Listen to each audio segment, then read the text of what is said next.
YouTube fellow community, Maureen love fans, random people on the internet. My name is Giggens, and we're here today to chat about the debut album from Maureen Love, and I'm assuming it's just called Maureen Love. If you're new to the Beach Boys, this is Maureen Love, Mike's sister. The Love family was incredibly talented, and they all went on to do pretty awesome things. And obviously, Mike was a Beach Boy, so huge career there. Stan was a really great professional player in the NBA. Steven went on to be a manager for the Beach Boys for a while. Their other two sisters were also musically inclined. So they were really talented, and they definitely had the training as kids, and obviously just the musical upbringing of their families together with the Wilsons.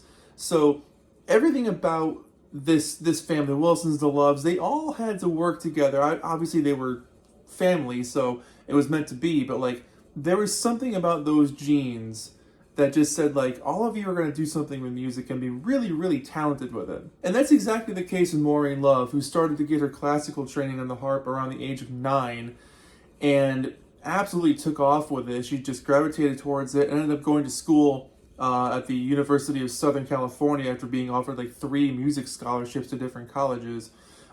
She was a chosen soloist for the symphony orchestra, and then pretty much went on to do her own thing. I know over time, after putting out 8 albums, which are very difficult to track down, by the way, after putting out all these albums, she's also been a member of Pink Martini for like 30 odd years. She doesn't tour with them, or maybe not too much. She plays on most of their studio albums. But what I find fascinating about Maureen too is that as I dig through her discography and I try to find her albums, I don't know, like, a lot of them came out on cassette only. Some of them were on CD. The Broadway one, like you'll see right here, that's on CD. But as far as vinyl goes, this might be the only one. What's also fascinating about this record too is that I don't know, maybe it was in shrink wrap when it came out with a big sticker that said Maureen Love or something on it, because her name isn't on this anywhere except for the back cover where it says Maureen Love down there. If you don't know who this is, obviously you'd have to read the whole back. Oh, it's Maureen Love. Okay, there she is. But like, nothing on the cover, nothing on the record. There are no credits to any of the songs on the record. And, 99% of this album, bar for the last song, is all covers.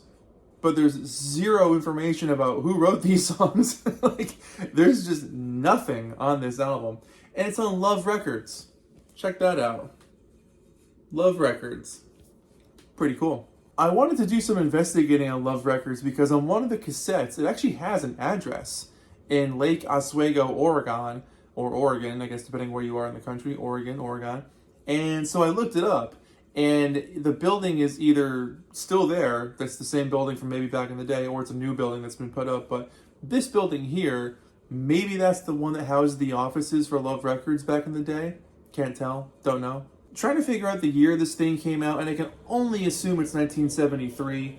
I'll read a little excerpt on the back of this thing. It says, "This extraordinary environment," talking about growing up on Mount Vernon, the Fairway, in that house with the Loves. "This extraordinary environment inspired Maureen's cousin Brian Wilson of the Beach Boys to compose the idyllic song, A Fairy Tale, Mount Vernon and Fairway, commemorating the Love home and its mystique. This composition is included as a supplement to the group's latest album release, Holland." So I can only assume this record came out in 73. She has the Godfather theme, which came out in 72. There's some other more recent tracks, and there's some older stuff on side too. So assuming 1973. On the back of the record, the credits have Stephen Love as the producer, Stan Love doing photography.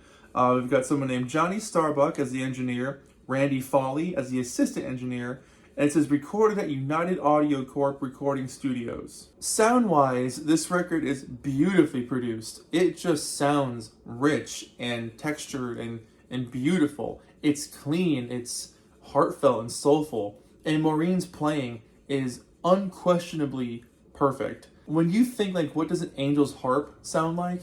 Like, this is it. She takes a lot of these songs that come from movie themes and impeccably just transfers them down to a basic harp. There's a couple of songs where she does layering, where she'll have like several layered, harp parts over each other. But for the most part, she's playing everything just by herself.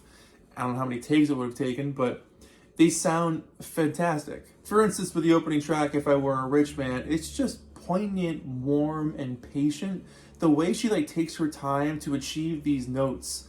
She's so punctual and articulate, and she lands so beautifully. And I don't know the terminology for playing a harp, so I may be way off in describing how a harp is played. I'm a guitarist, a bass player, a drummer, and I play some piano. Harp, not my thing. Can't do it. Killing Me Softly, made famous by Roberta Flack a year before this record came out, is soulful and dreamy and reflective and a little sad, but again, her handpicking is so gentle and articulate. The way she just lands on those strings, there's no room for error. Like, you really are getting a complete performance with this. It's fascinating to listen to. Alone Again, naturally, the Gilbert O'Sullivan song from a couple years before this came out. Great strumming, if you want to call it that. Glissando or something, is that what they call it when you do like the... I grew up with Harpo Marx. My terminology for harp is not that great. Her cover of It's a Small World After All, the classic Disney song, is chirpy and music box-like, very childlike, very joyous, easy to get into. And then she has an original song at the end of the record. Funny enough, it's called Add Some Love to Your Day. Add Some Love to Your Day. Which for the first probably 3 or 4 times looking at this record, I was just calling Add Some Music to Your Day. I called it that over and over again, being like, oh, that's a funny coincidence. It's Add Some Love to Your Day. And this track is cool. Definitely has a lot of her influences playing together. The Baroque pop is there. The sort of like Renaissance fair sound is there. Almost like a medieval times kind of thing. But the way she constructs the different elements together and the different passages to create one cohesive body of work is really interesting to listen to.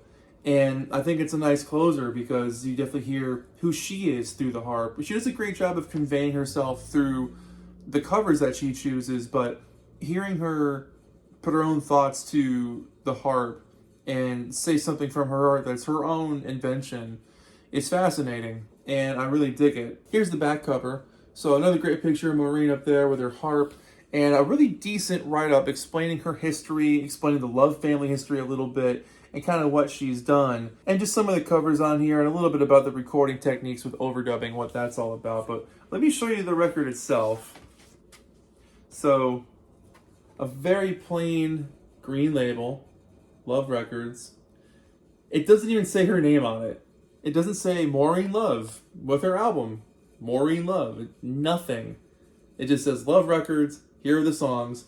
Side 2, she does have a songwriting credit for Add Some Love to Your Day. So that's pretty cool. I can honestly say I don't think I've ever reviewed a solo harp album before. I don't own too many. I've got some Harpo Marx albums, and that's all I've got. But this record is a very beautiful, pleasant listen to get into.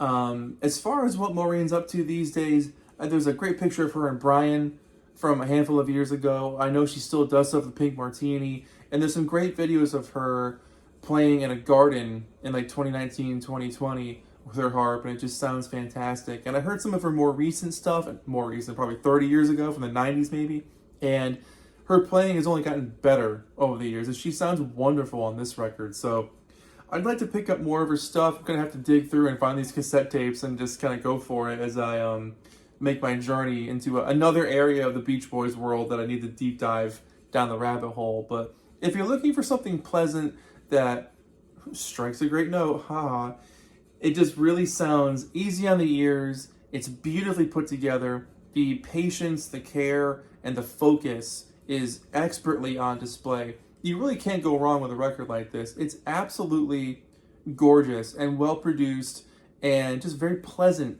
to have on the ears. If you're stressed out, a record like this can absolutely take away that stress. There's something magical about the harp, and the way it's played. There's so much going on there. So, I say that as a non-harp player. Maybe it's easy. I don't know. I can't play the harp for now. Anyways, that's it. My name is Giggens. This has been Maureen Love with her record. I'm assuming it's just self-titled. Maybe it's called Add Some Love to Your Day, because it says at the bottom, why not add some love to your day? So maybe that's the album name. I don't know. Maureen, if you do watch this, please let me know. Please contact me and tell me what's going on, because I think more people deserve to hear this record. It's a fascinating listen, and just really cool. So, an honor to chat about it. My name is Giggens, and I'm going to give this thing probably a 10 out of 10 just because of the mystery around it. This thing is a very mysterious album. It sounds great, easy on the ears, and the packaging is mysterious. Like, I want to know more. How, when, what, why? If anybody knows anything about this record, please contact me. That's it. My name is Giggens. Thank you so much for watching. I'll see you guys in the next video. Take care of yourselves. Peace and love. Bye-bye.